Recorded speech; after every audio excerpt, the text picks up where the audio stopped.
everyone, I'm Mindy Eggen. Welcome to my channel. Today's video was originally supposed to be another blackout technique, which I will do. But I am titling this Learn from My Mistakes because I made some mistakes along the way that I want to share with you so that you can avoid doing the same thing. And I'm also going to share what I would change about this. And this is what the card is supposed to look like, but mine is going to have to be adjusted because of the mistakes I made. The products that I'm going to be using today is the Tumbling Flowers. There is an embossing folder and also a coordinating stencil. So you can use these individually on their own, or they work really great together. I'm going to have a link down in the video description to my blog post where I just used the stencil.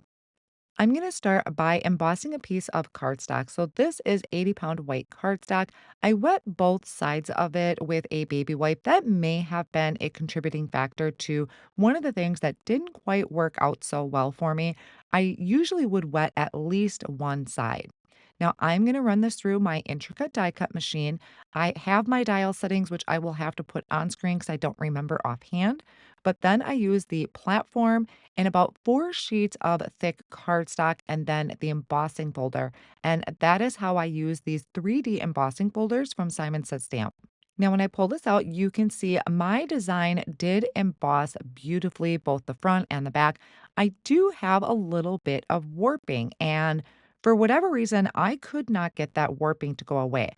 I do use my heat tool a lot throughout the video to dry my panel, which is what I'm doing here. I want to make sure that the entire panel is completely dry before I do any ink blending.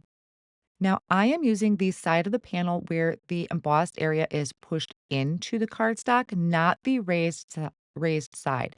So because this is kind of the flip side, I am using the coordinating stencil and I flipped it. Normally, you can tell by the bottom left-hand corner, it says Simon Says Stamp, and I flipped that. So that way these line up and I can get another design. So I love how these kind of work in either or direction, the front or the back. Sometimes you don't get your stencils to do that. This one, I lucked out. So I ink blended on, I think this was Sherbert ink. I will have it listed on the screen and down in the video description. Now, I got wise because I tried to just hold the stencil in place while ink blending. That did not work out very well. So I brought out my Make Art Station, which is magnetic, and it has these super strong magnets on it. So I'm holding down the cardstock and the stencil with those magnets. And yes, I am working on a magnetic glass mat, but I don't know, there's just something about the Make Art Station that is just super powerful, and it's always just kind of a lifesaver for me when it comes to something like this. But you could also use sticky mats too if you have any of those mats. So that layer was with Tropic, and now I'm coming in, I believe this was Rhubarb, and I'm ink blending those flowers. Now I know at first this may seem like kind of an odd color combination, but it's going to really work well with the background that I'm going to create with this. Now, again, I'm flipping the stencil over so I can get the reverse pattern to ink blend over my area. And I am bringing in Avocado Ink. This is from Concord and Ninth. I really wanted this kind of olivey green to my flowers. Using my blending brushes to get into those areas.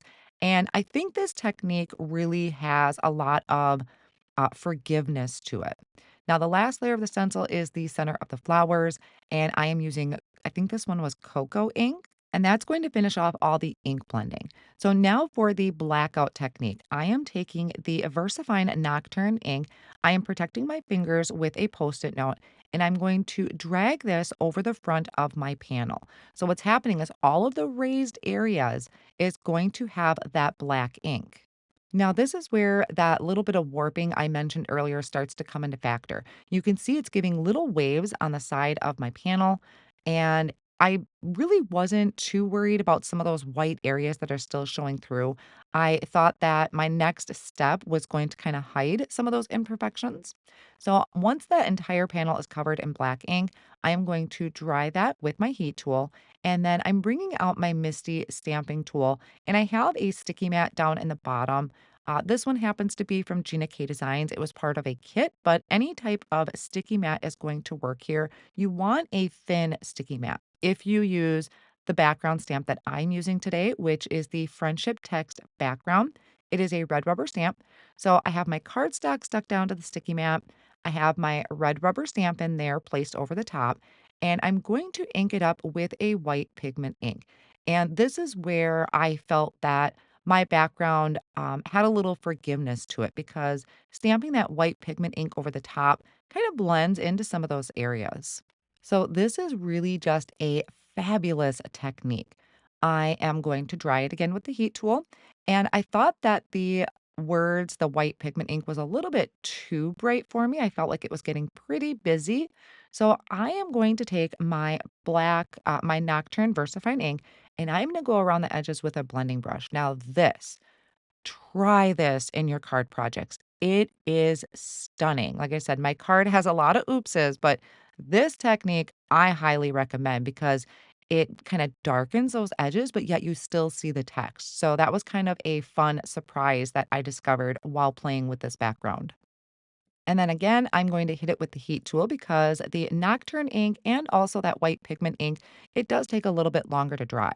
And as I was drying it, I noticed some white splotches.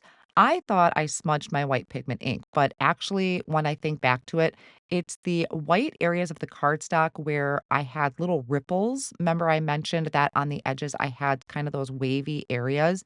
So it wasn't actually smudged ink, but I thought it was. And I decided to bring in some white splatters using the Hero Arts acrylic white spray. I thought that would kind of also help disguise those splotchy areas, but really, it actually all comes together really well. Now, with an embossed panel, and also because I have kind of those warped edges, I knew it was going to be a little tricky to add this to a card front. So I am adding liquid glue all over to the back of this panel, right up to the edges. And I'm going to add it to a piece of black pop up die cutting foam. It's going to give great coverage. I do find a lot of success attaching things with liquid glue to white pop up die cutting foam. And then I'm going to place something heavy over the top and give that a few minutes to really set. So I'm going to trim off the edges once that was set for a while. I did notice I still had that warping on the edges. So that just isn't going to go away. Not 100% sure how I would fix that, to be honest, going forward. But I am going to add liquid glue to the back of that foam. And then I can add this panel to the front of a side folding card base. And again, I'll place something heavy on top of it and let that sit. So I kind of wonder if maybe I wet my cardstock a little bit too much in the beginning when I was embossing it. So while that's sitting, I'm going to add a sentiment, and this is going to come from the Beautiful Friend stamp set. I thought this would make a wonderful friendship card, and I just picked out one of those that had a coordinating die. I'm going to stamp it in that black Versafine ink. It had like little splatter marks when I first stamped it, so I just flipped my cardstock and stamped it again. And then I'm going to use the coordinating die to die cut this sentiment out. I will also die cut out about 2 more out of that white cardstock, so I'm using up all of the scraps, and just layer them together with the liquid glue. And now we run into where this card went wrong. So I had so much ink going on in the background here. I thought maybe I would seal it. And I haven't used microglaze in a long time. I honestly don't know a ton about it, but I applied some to a circle felt applicator, and I'm going to go over the entire card front. I would suggest add your sentiment first before you do this step. Or maybe you don't even need to do this step. You could just add your sentiment, call it done. But I thought I would try this. It also gives it a glossy finish. It protects the card front so there's no smudging. There's not going to be if you get water on it. So I would actually just say skip the step, the microglaze. After I let it sit for a few minutes, I'm adding my sentiment to the front, and I'll tell you right now, this did not work. That liquid glue did not want to stick to that microglaze. I could easily peel that sentiment back up. I tried Distress Collage Medium. Red line tape is kind of holding up. It's tacked it down, but not 100%.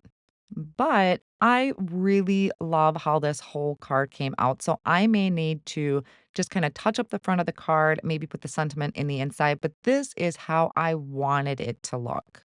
So even though I have a few oopses along the way in this card tutorial, I hope the techniques still stand out to you and you give these techniques a try because I think there is a lot of value in that. I hope you enjoyed this process. I am going to have all of my supplies linked down below in the video description and over on my blog as well. Thank you all so much for joining me today, and I will see you again soon.